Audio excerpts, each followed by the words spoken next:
This is a special presentation of American Experience. Major funding for American Experience is provided by the Alfred P. Sloan Foundation. National corporate funding is provided by Liberty Mutual and the Scotts Company. American Experience is also made possible by the Corporation for Public Broadcasting and by public television viewers. Funding for the re-release of Eyes on the Prize, made possible by the Ford Foundation and the Gilder Foundation.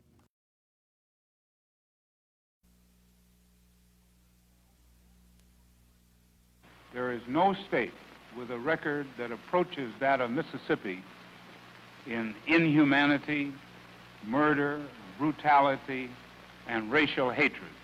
It is absolutely at the bottom of the list.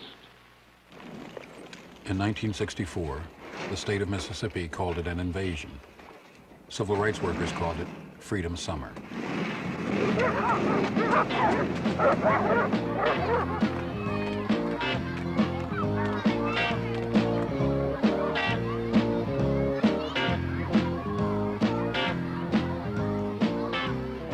To change Mississippi and the country, they would risk beatings, arrest, and their lives.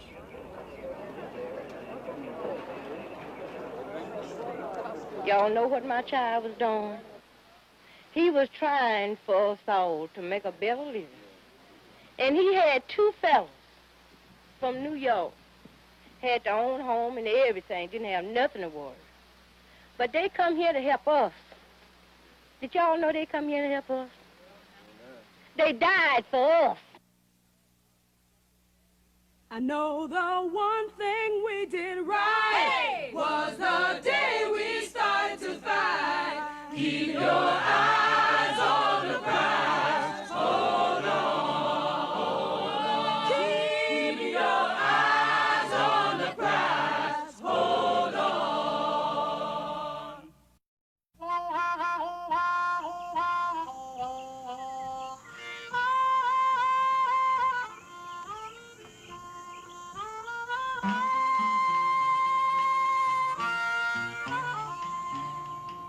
People like myself was born on this river.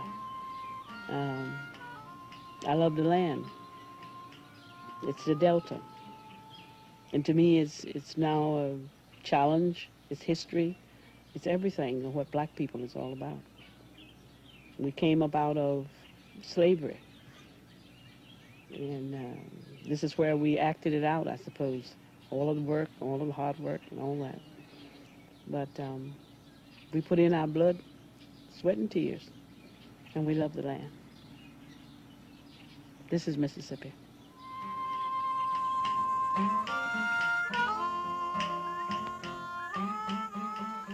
I've lived in this Delta all my life.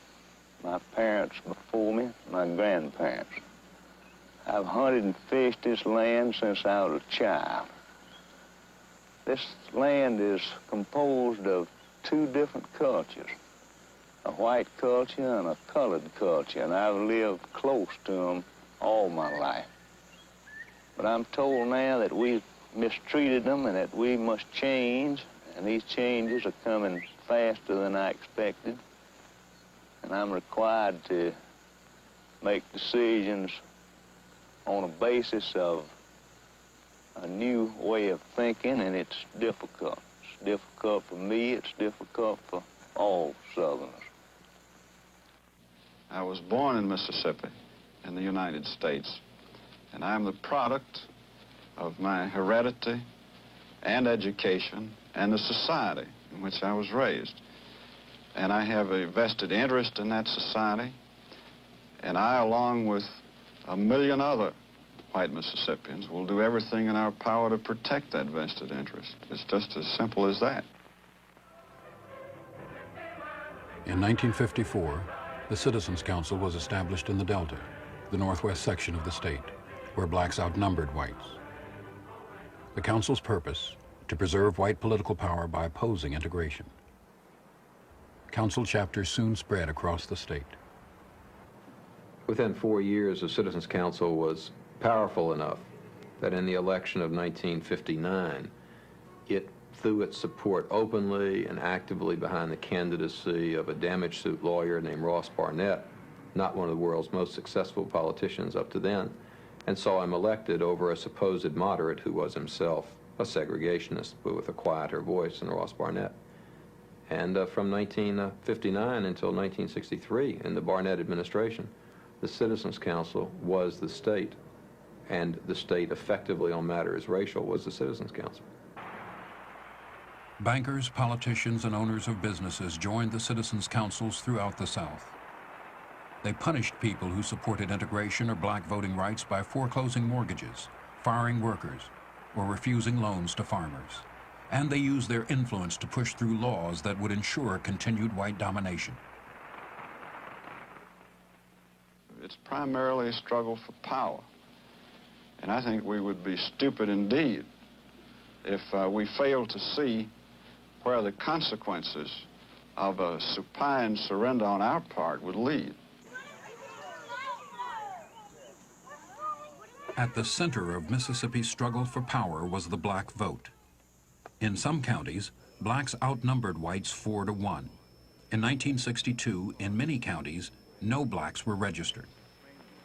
There's a big psychological, gap to overcome. There's what a lot of people call a psychology of fear on the part of most of the Negroes. They're afraid of losing their jobs.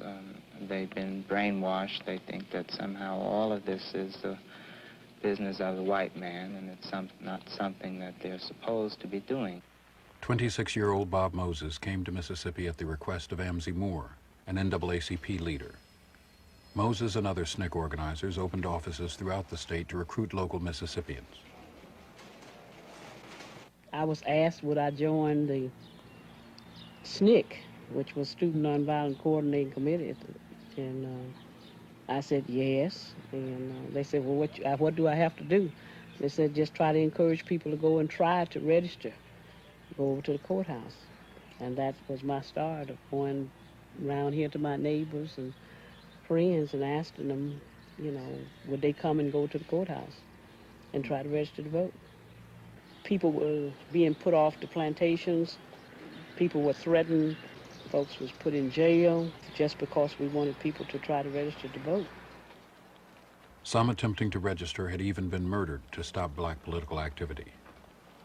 And the state passed new voting laws to make registration more difficult.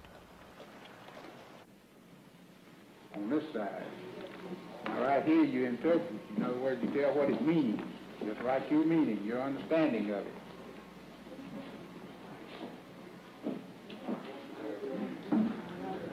Registering to vote at that time meant that you filled out a 22-question questionnaire. One of the questions was, interpret any of the 286 sections of the Mississippi Constitution to the satisfaction of the registrar. Now, you have to bear in mind that some of those registrars couldn't read or write, but that didn't matter. They could still determine who should be registered if that person happened to be black, because all whites who attempted to register were registered. As the struggle for voting rights escalated in the Delta, tension was building in Jackson, the state capital, and the last stop of the Freedom Rides in 1961. A leader in Jackson and throughout the state was Medgar Evers, NAACP State Field Secretary. Evers had supported James Meredith during the battle to integrate the University of Mississippi. For 10 years, he had traveled the state, fighting for racial justice, and now helped organize the NAACP boycott of downtown stores. Don't shop for anything on Capitol Street.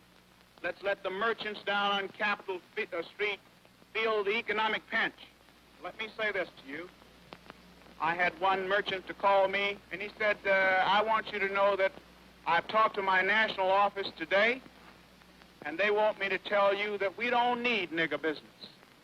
These are stores that help to support the White Citizens Council, the council that is dedicated to keeping you and I second-class citizens. Now, finally, ladies and gentlemen, we'll be demonstrating here until freedom comes to Negroes here in Jackson, Mississippi.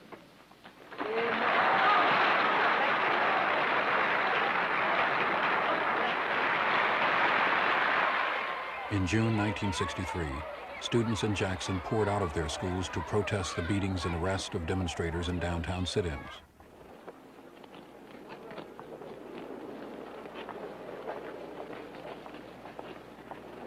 In response, Jackson officials put police and firemen on 24-hour alert, with orders to contain the demonstrators. Hello! Did you hear me?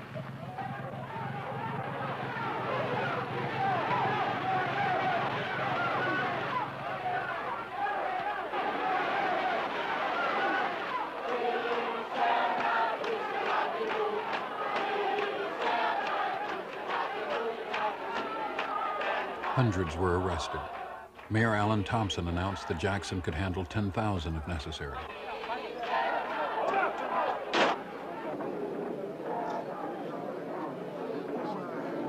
The attitude of Jackson city officials was another reminder that blacks in Mississippi would have no real power until they had the power to elect those who governed them.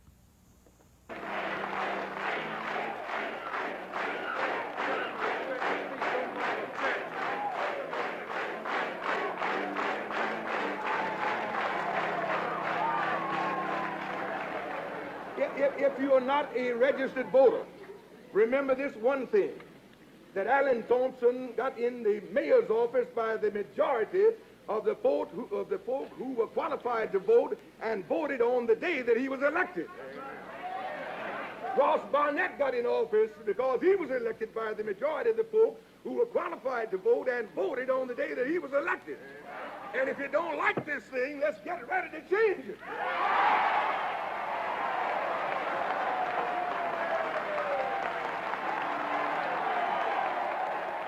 Demonstrators were not backing down, and many were being injured.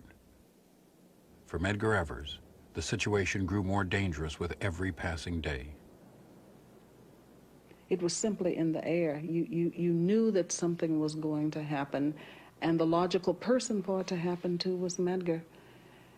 It certainly brought us closer during that time. As a matter of fact, we didn't talk.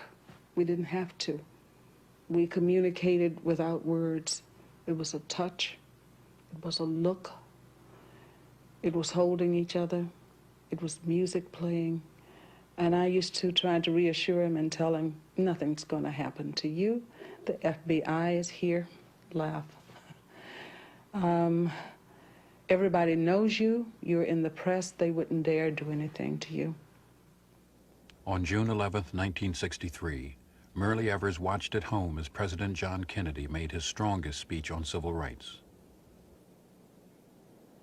It is not enough to pin the blame on others, to say this is a problem of one section of the country or another, or deplore the facts that we face. A great change is at hand, and our task, our obligation, is to make that revolution, that change, peaceful and constructive for all. Those who do nothing are inviting shame as well as violence. Those who act boldly are recognizing right as well as reality. Late that night he came home. The children were still up. I was asleep across the bed, and we heard the motor of the car coming in and pulling into the driveway. We heard him get out of the car and the car door slam. And in that same instance, we heard the loud gunfire. The children fell to the floor as he had taught them to do. I made a run for the front door, turned on the light, and there he was. The force of the bullet had pushed him forward, as I understand. And the strong man that he was, he had his keys in his hand and had pulled his body around the rest of the way to the door. There he lay, and I screamed, and people came out. Next door neighbor fired a gun, as he said, to try to frighten anyone away. And I knew then that that was it.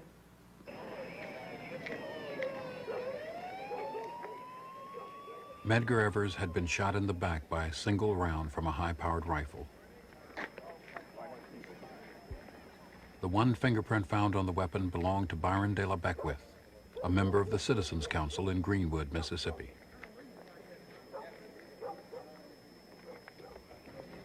Medgar Evers, 37 years old, died 1 hour later.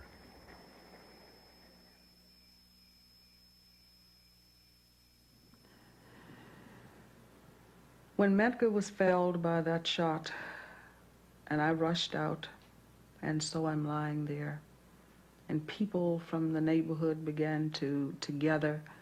There were also some whose color happened to have been white. I don't think I have ever hated as much in my life as I did at that particular moment with anyone who had white skin. I screamed at the neighbors, and when the police finally got there, I told them that they had killed Medgar.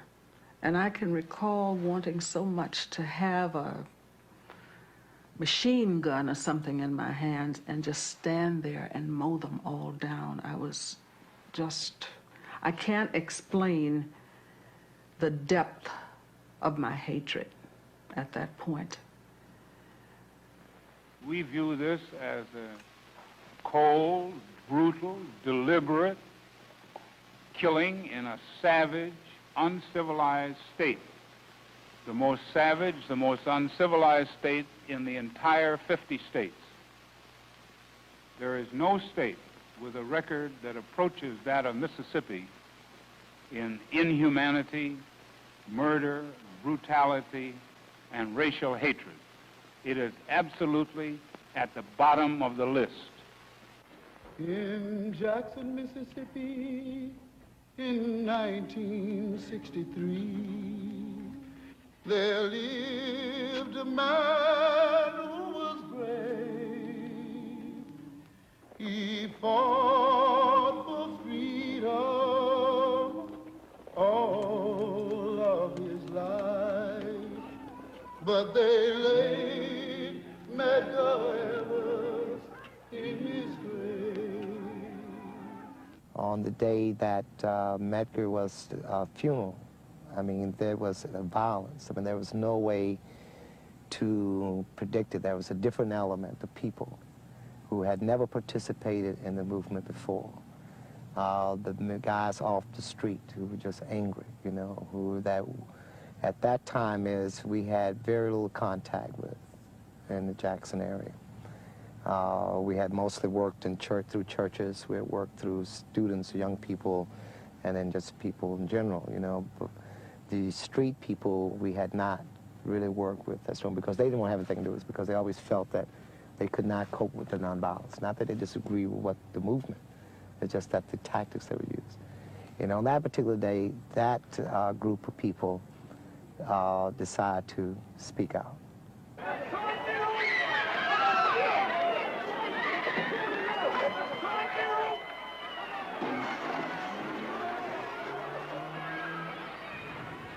The police department and others came there. They actually antagonized the people. They were there in full battalion gear with the right arm on and guns, and they were being pretty rough with the people on the street.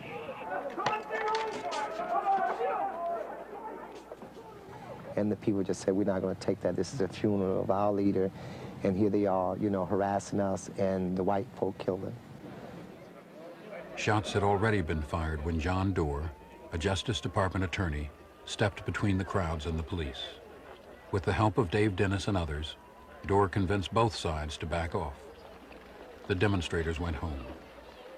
Medgar Evers was buried in Arlington Cemetery with full military honors. No one was ever convicted of his murder.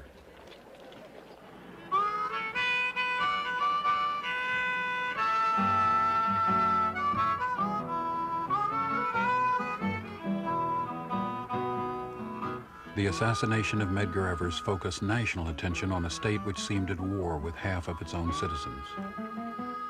As anger grew, so did a concern that Mississippi could never be made to change from within. Civil rights leaders and sympathetic whites traveled to the South to see firsthand the state called the closed society. Any doubts we had about the desirability of coming down before we came have been removed of what we've seen since we've been here. Because what we've discovered is that the people who run Mississippi today can only do so by force. They cannot allow a free election in Mississippi because if they did, they wouldn't run Mississippi.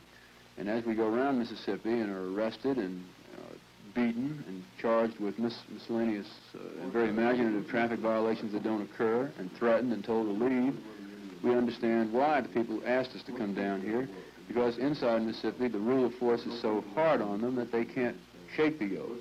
But when we leave Mississippi, we'll tell what we've found, and the people of the United States aren't going to allow this to go on forever. Movement leaders debated how to keep national attention on Mississippi. In June 1964, Bob Moses announced Freedom Summer.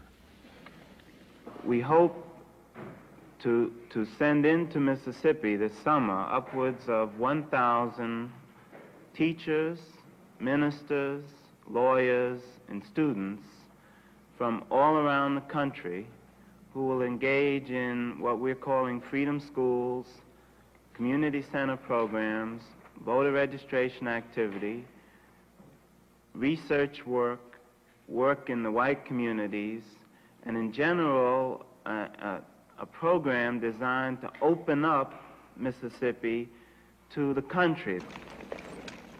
Opening up Mississippi would not be easy.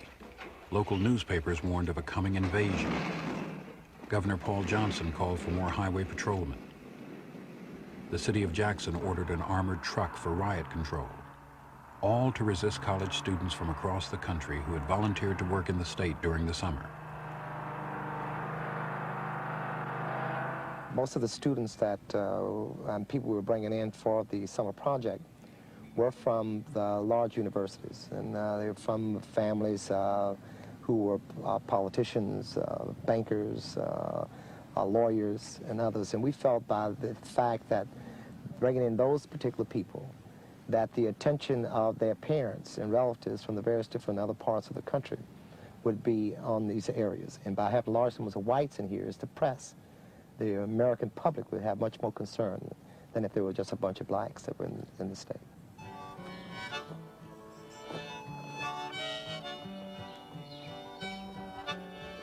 The first Freedom Summer volunteers gathered for training in Oxford, Ohio. Is blowing in the wind. The answer is blowing in the wind. We're going down there. We're trying to face a real situation that will occur, namely there will be a mob at the courthouse. And we want to get used to this, used to people jeering at us, and we also want the white students who are playing the mob to get used to saying things, calling out epithets, calling people niggers and nigger lovers.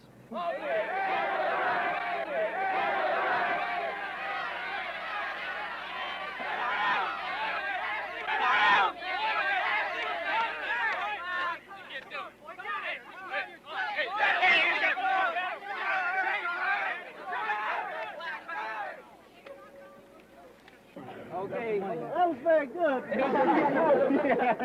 See what happened? Okay. That was very good because you all got carried away, see? I mean, you were just supposed to yell and you started hitting us so you got off your frustrations, you know. But that's what happens, you know. I mean, hey, isn't that really the way it yeah, that's what happens, you know. People begin shouting, then somebody lurches forward, and then everybody begins to lurch forward, so that was even better than we had anticipated. The students were warned of violence and of the possibility of death once they crossed the Mississippi state line. The first wave of recruits, including 20-year-old Andrew Goodman from New York City, left Saturday, June 20th for Mississippi. Goodman rode with veteran civil rights workers James Chaney, age 21, and Michael Schwerner, age 24. Sunday, June 21st. On Andy Goodman's first day in Mississippi, the three men drove to investigate the burning of a black Methodist church. The church had been the scene of a civil rights meeting just weeks before.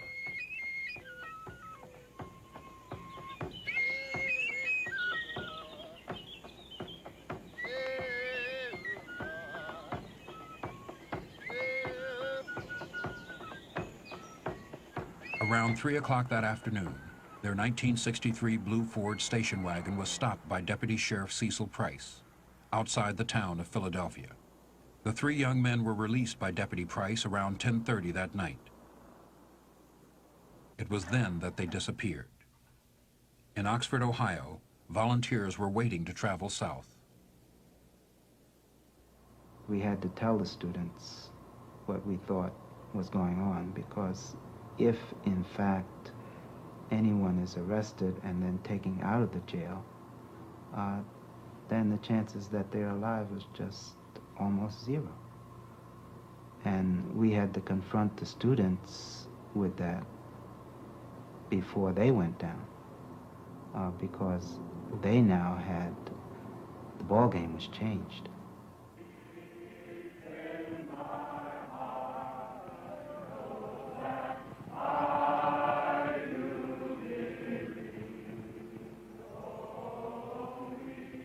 Within days, the disappearance was national news. A massive search was ordered by President Lyndon Johnson. 200 sailors from the Naval Air Station in Meridian moved into the Philadelphia area and were joined there by FBI agents.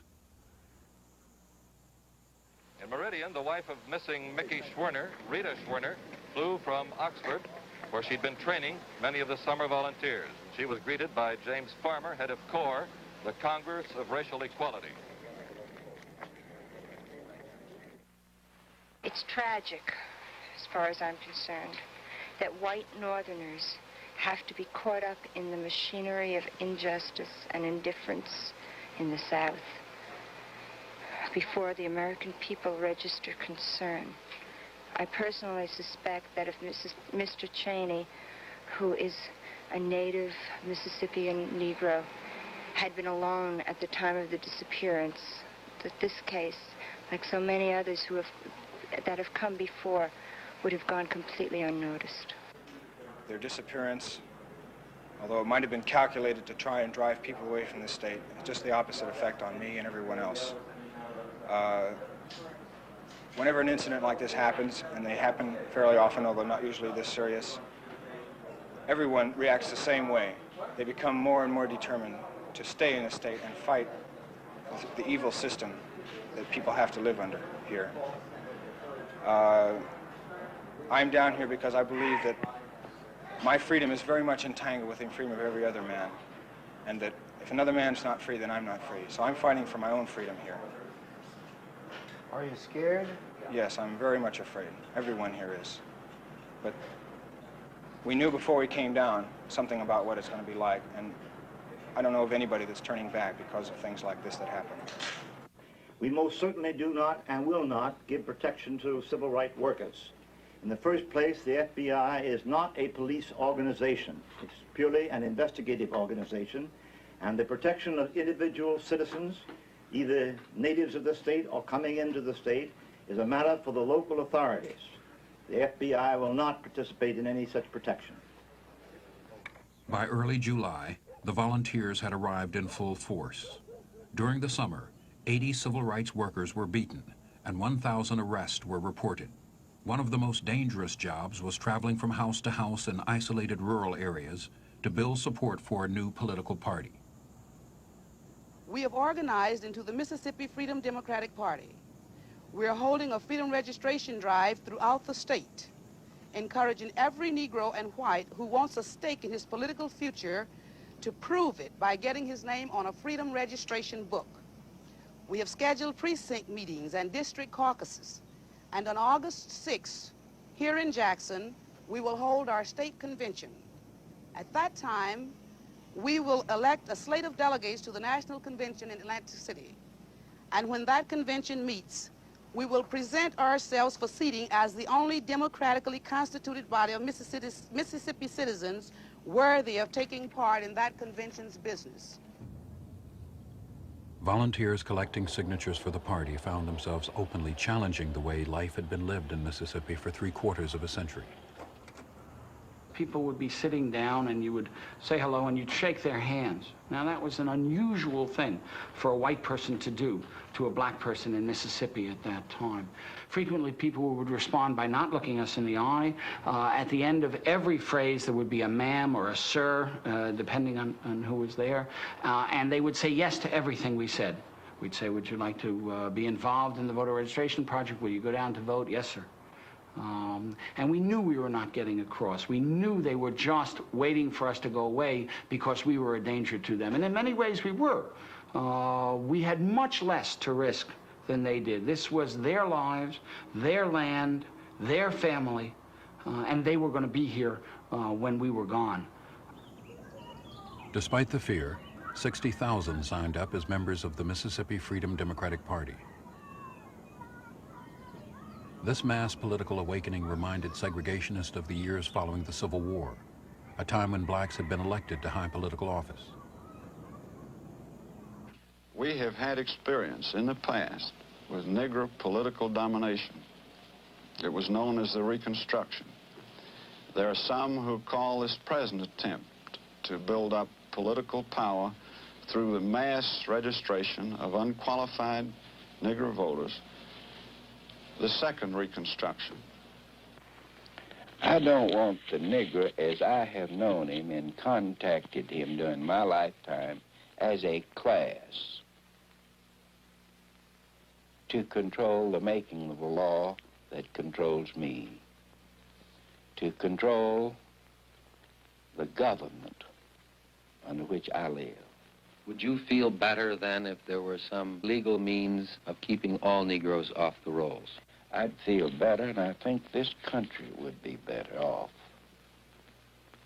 if all Negroes were removed from it, because I think it is a potential source of racial strife. While the search for the missing civil rights workers continued, President Lyndon Johnson signed the Civil Rights Act of 1964. The new law increased the federal government's power to ban discrimination in public places, but did little to give Southern blacks the vote. In Mississippi, the civil rights groups pushed forward with the drive to sign up members for the new Freedom Democratic Party. Summer volunteers also supplied legal and medical services and set up a system of community centers and alternative schools, all part of Freedom Summer.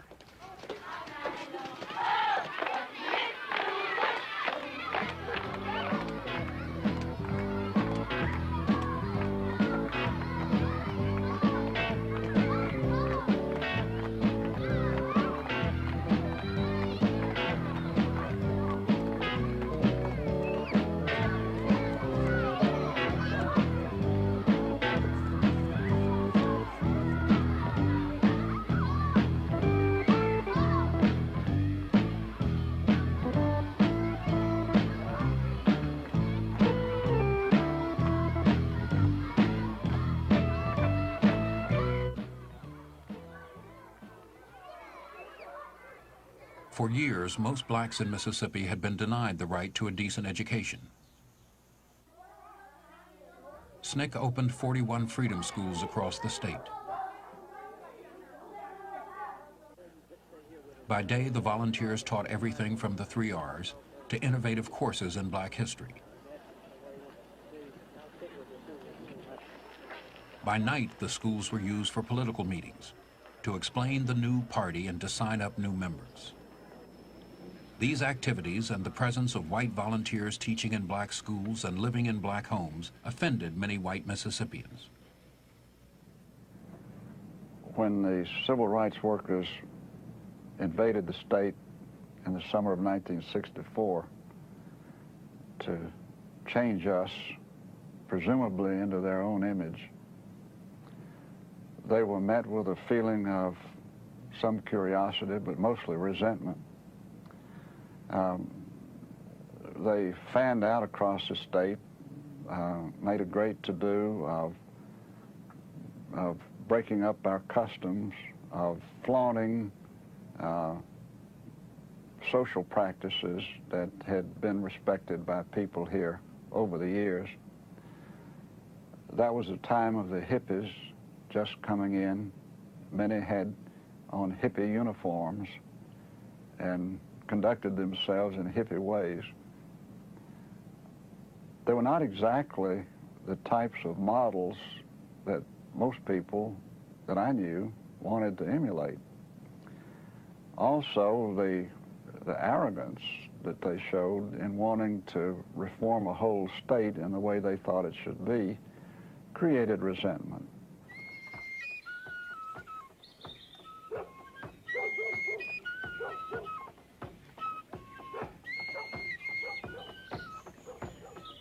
By late July, the 3 young men had been missing for 6 weeks.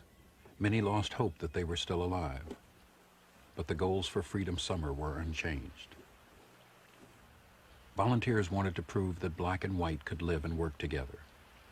I remember cooking some pinto beans, and that's all we had. And everybody just got around the pot, you know, and that was an experience, you know, just to see white people, you know, coming around the pot and getting a bowl and putting some stuff in. And just sitting around talking and sitting on the floor, sitting anywhere, because, you know, it wasn't any great dining room tables and stuff that we had been used to working in the white people's houses, and go in there and find them all sitting, you know, and everybody sitting, and they ring a bell or something and tap, and you come in and bring the stuff and put it around. But this, you was sitting in the floor and they was talking, and, you know, we was sitting there laughing, and I guess they became very real and very human. We each to one another.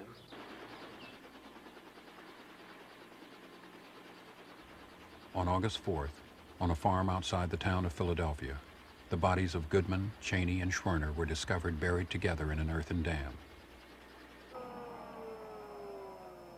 The autopsy reports indicated that the men had been killed by .38 caliber bullets.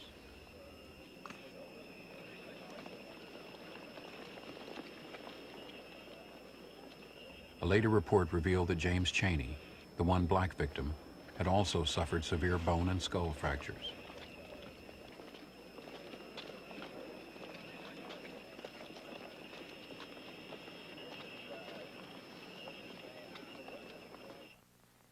Throughout our history, countless Americans have died in the continuing struggle for equality. We shall continue to work for this goal, and we fervently hope that Americans so engaged will be aided and protected in this noble mission. For ourselves, we wish to express our pride in our son's commitment and that of his companions now dead, and that of his companions now alive, now in Mississippi, acting each hour to express those truths that are self-evident.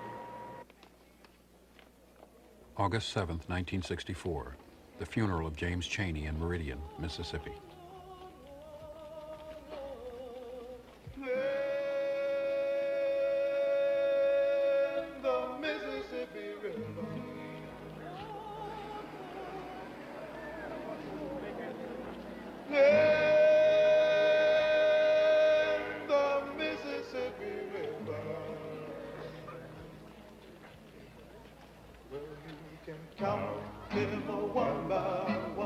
It could be your son, count them a 2 by 2. It could be me or you, count them a 3 by 3. Do you wanna see, count them a 4 by 4? I feel that he's gotten his freedom, and we're still fighting for it. But what I want to talk about right now, it's the living dead that we have right among our midst, not only in the state of Mississippi, but throughout the nation. Those are the people who don't care, those who do care but don't have the guts enough to stand up for it, and those people who are busy up in Washington and other places using my freedom and my life to play politics with. That includes the president on down to the governor of the state of Mississippi, you see.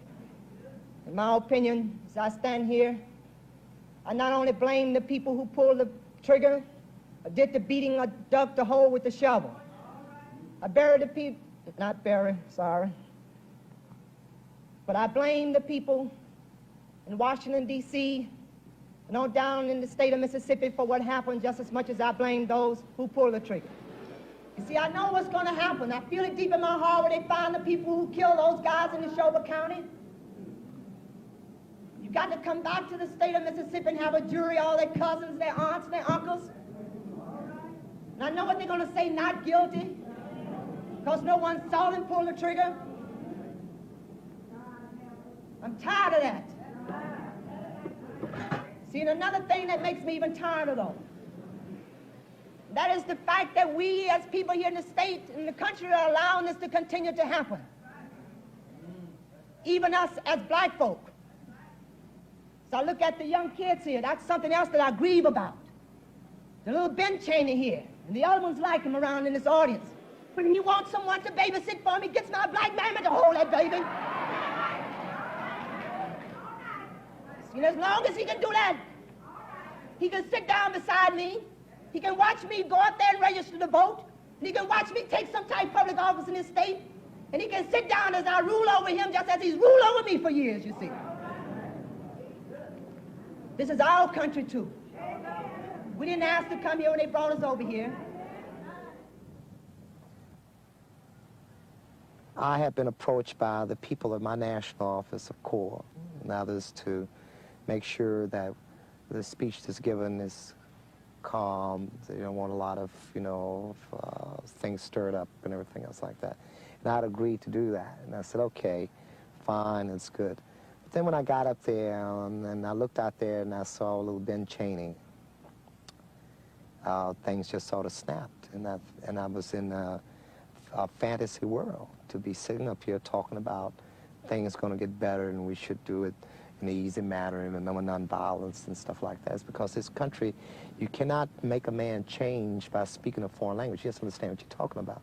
This country operated then and still operates on violence. I mean, if you said eye for an eye, tooth for a tooth, that's what we respect. The parents of Cheney and Schwerner wanted their sons buried side by side in Meridian. But Mississippi law enforced segregation even in death. James Cheney, age 21, was buried alone in a segregated cemetery. Sorrow and sadness that we are all one family. The state never brought anyone to trial for the murder of the 3 young men. But in federal court, Deputy Cecil Price and 6 others were found guilty of civil rights violations in connection with the killings and received sentences ranging from 3 to 10 years. As Freedom Summer moved towards August, the state's Democratic Party met to select delegates to the National Convention. As usual, blacks were not allowed to participate, but this would be no ordinary election year. 2 weeks later, the Mississippi Freedom Democratic Party chose its own delegates to challenge the right of the all-white regulars to represent the state. The MFDP emphasized that it was open to all citizens. The Mississippi Freedom Democratic Party is only beginning, and it is beginning on the basis that it believes that a political party should be open to all the people who wish to subscribe to its principles. That means it's open to even the son of the planter on whose plantation you work, if that son has reached the point that he's willing to subscribe to your principles.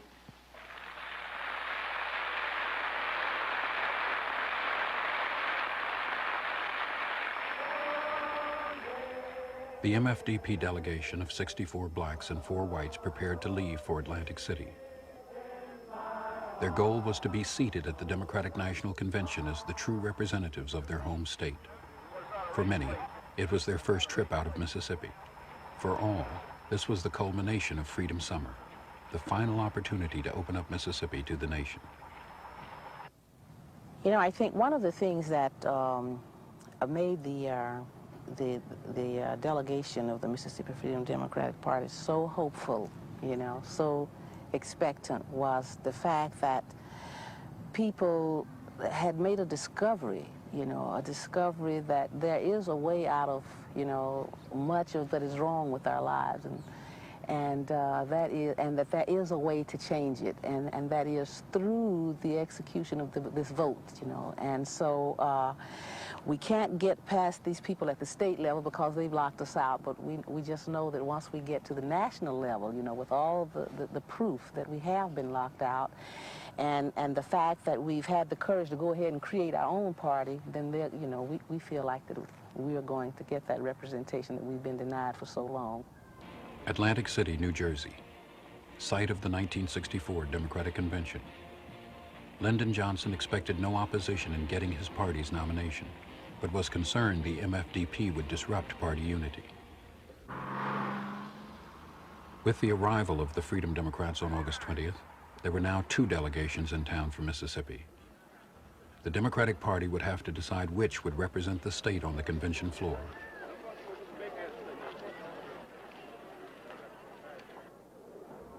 That decision would be made by the Credentials Committee. On Saturday, August 22nd, America watched this nationally televised hearing. It is the very terror that these people are living through that is the reason that Negroes aren't voting, that they're kept out of the Democratic Party by the terror of the regular party. And what I want the Credentials Committee to hear is the terror which the regular party uses on the people of Mississippi, which is what Reverend King was explaining, which is what Aaron Henry was explaining, and which is what the next witness will explain, Mrs. Fannie Lou Hamer.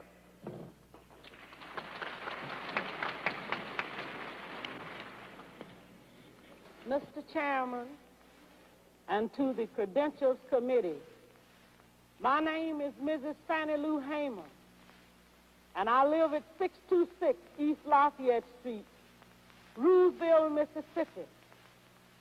Sunflower County, the home of Senator James O. Eastland and Senator Stinnett. If the Freedom Democratic Party is not seated now, I question America. Is this America, the land of the free and the home of the brave, where we have to sleep with our telephones off of the hook because our lives be threatened daily, because we want to live as decent human beings in America? We will return to this scene in Atlantic City, but now we switch to the White House and NBC's Robert Goralski. Lyndon Johnson cut off coverage of MFDP testimony by making a last-minute request for network airtime. We had an hour before the Credentials Committee. Fannie Lou Hamer made her famous pitch. Martin Luther King. We had the greatest array of people you have ever can imagine, and the Credentials Committee was very impressed. But Johnson was not. Despite the TV cut off by the president, Mrs. Hamer's message had gotten through. Viewers back home sent telegrams to delegates, urging support of the MFDP.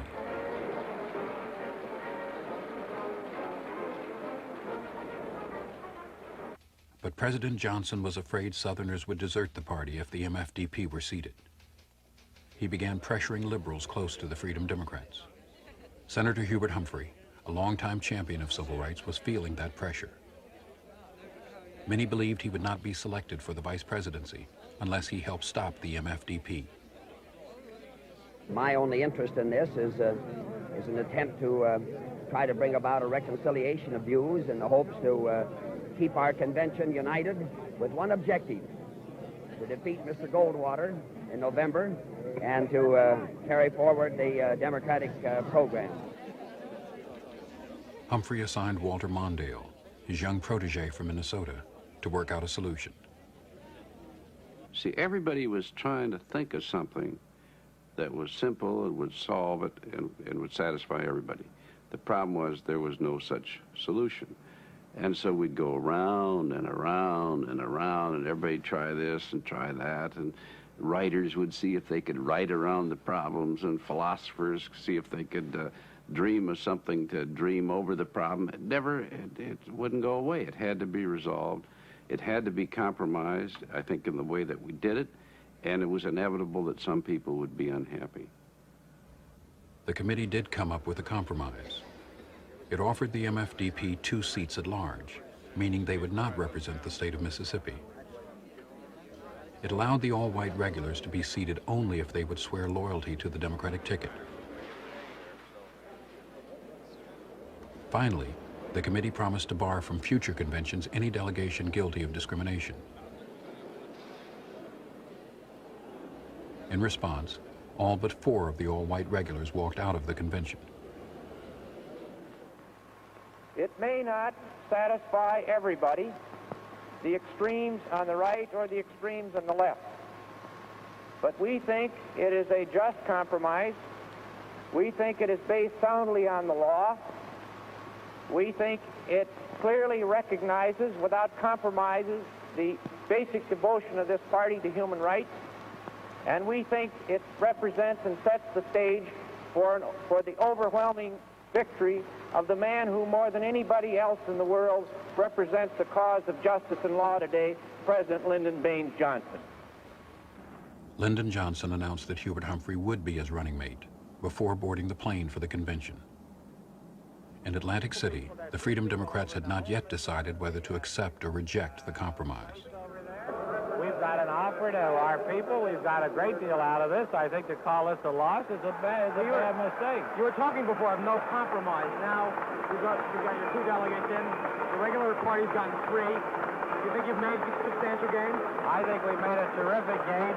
You always talk no compromise at a convention until you get the best you can, and you quit.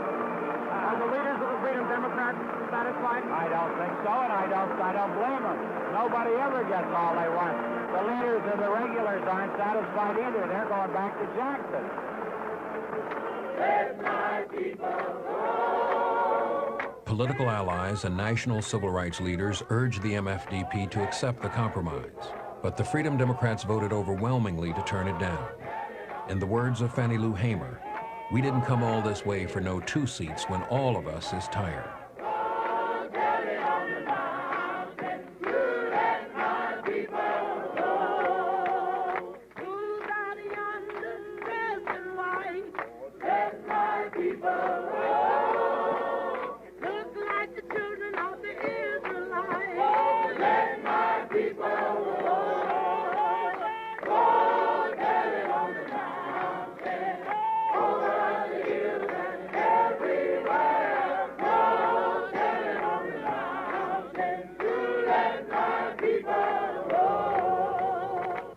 I think people felt that the Democratic Party would actually embrace them. I think there was a lack of real understanding of the depth to which the local Southern politicians were entwined in the Democratic Party, and that there would be a real reluctance on the part of the National Democratic Party leadership to take in black people at the expense of these Southern politicians. The whole issue around the compromise for us and for me was that it was some kind of political ploy that they understood. But for us, for Mississippi, it was what was right and what was wrong.